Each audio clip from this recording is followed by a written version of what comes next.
Bab 176. Tampang seperti ini. Melihat sikap mereka, Eric Kin merasa kecewa dan sedih. Bahkan badan amal dengan ulasan di internet yang terbaik pun demikian, apalagi yang lain.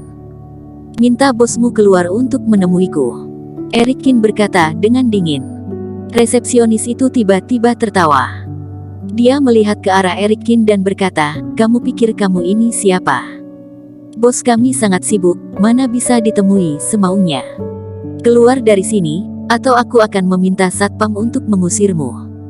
Eric Kin berdiri di sana dan bertanya dengan suara dingin, sebaiknya kamu minta bosmu keluar menemuiku. Ya ampun, benar-benar tidak mau menyerah ia. Resepsionis memberi isyarat dan berteriak kepada satpam, panggil beberapa petugas keamanan untuk mengeluarkan orang bodoh ini. Setelah berbicara, beberapa petugas keamanan memegang tongkat dan berlari menghampiri dengan cepat. Mereka lalu meletakkan tangan di bahu Eric Kin dan berkata dengan dingin, keluar. Sudahlah, adik laki-laki ini terlihat baru lulus dari perguruan tinggi, belum paham aturan di masyarakat. Pada saat ini, seorang pria paruh baya berpakaian cerah tapi vulgar itu berjalan mendekat. Dia menepuk bahu Eric Kin dan berkata sambil tersenyum tipis, kamu benar-benar mengira ini adalah organisasi amal, ya?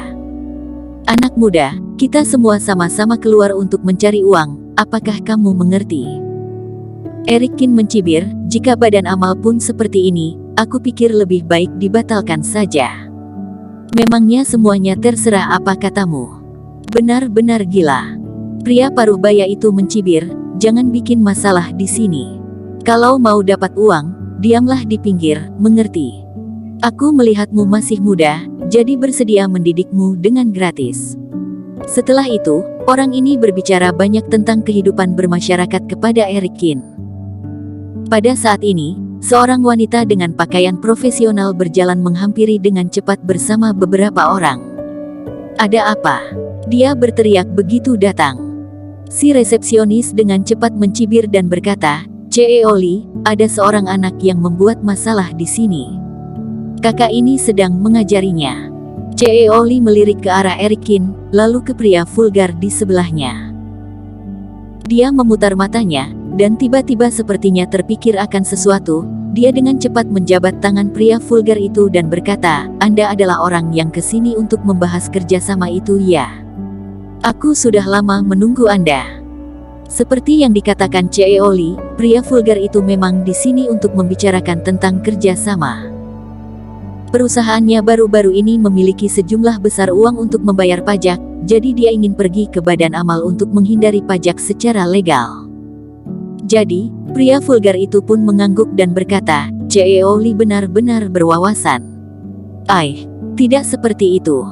Ayo naik ke atas. Ce Oli tersenyum.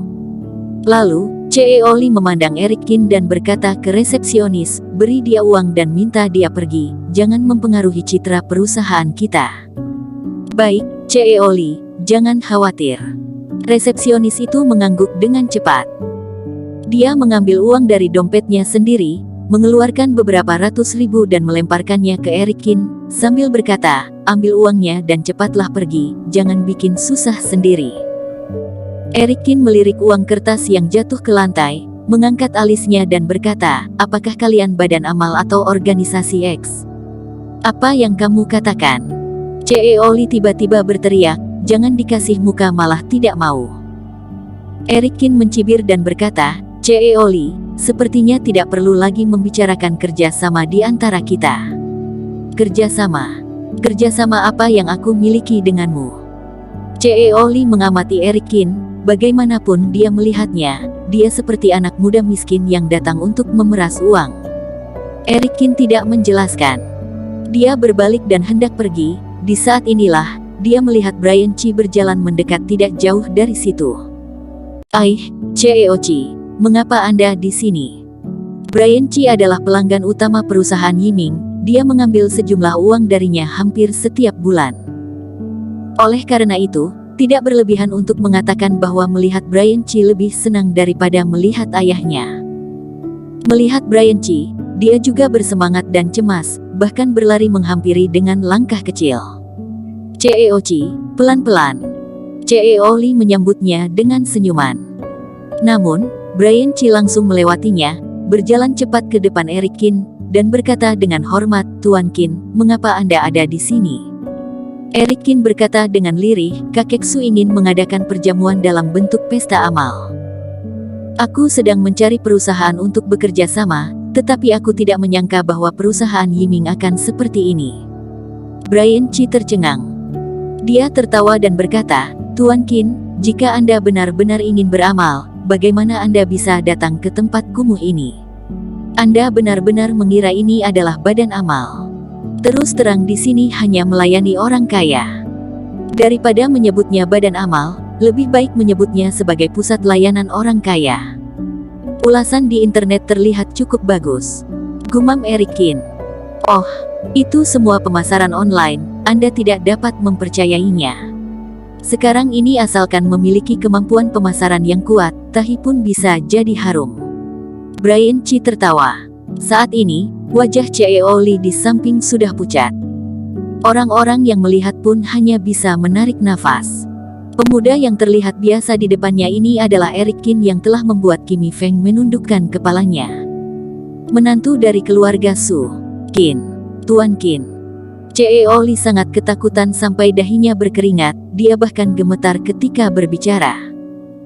Eric Kin menatapnya dalam-dalam, dan berkata dengan senyum tipis, "Perusahaanmu benar-benar membuka mataku." Setelah menjatuhkan kalimat ini, Eric Kin menoleh dan pergi. "Tuan Kin." CEO Lee masih ingin menjelaskan, tetapi dia ditahan oleh Brian Chi.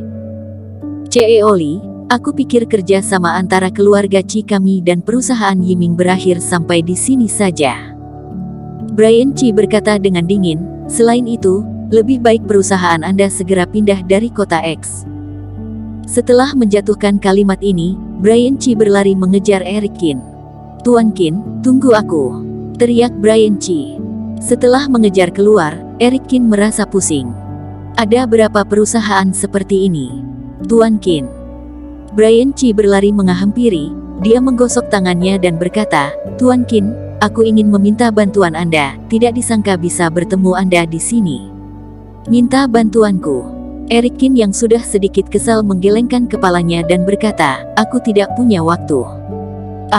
Tuan Kin, aku berencana memilih hadiah untuk kakek Su.